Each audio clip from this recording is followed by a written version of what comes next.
Morobe is a large province and an economic hub able to generate its own internal revenue to sustain itself.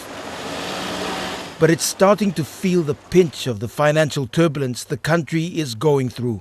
Functional grants meant for service delivery have not arrived in the provincial administration accounts, and it's affecting service delivery in 9 districts. What we are doing at the moment is basically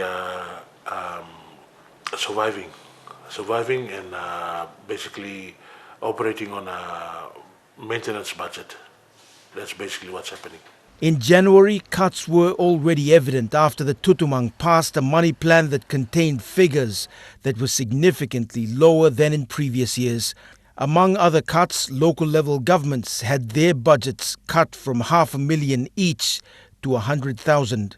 The Morobe Governor says the risks are very high for a big province like Morobe. You have pressures basically being exerted on the limited funding that we have to enable us to basically continuously run health and education and law and order services, and that puts a strain on government. And so this is the kind of implications that we can envisage going forward. And hopefully with some degree of patience we can manage, but as to how far and how long we can manage is something that I cannot predict. Morobe remains a mixed bag of stories, while agriculture companies like Mainland Holdings that have a diverse revenue portfolio and have invested locally are making a profit. Others that depend heavily on imports for raw materials are suffering because of the foreign currency crisis.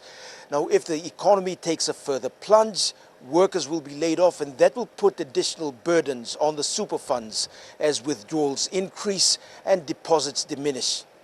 Internal revenues to the provincial government will also take a hit, with rural areas to become the most affected as health, education and transportation suffer. Governor Naru has suggested broadly that austerity measures must be put in place to counter the foreign currency crisis. Scott Waide, National EMTV News, Lae.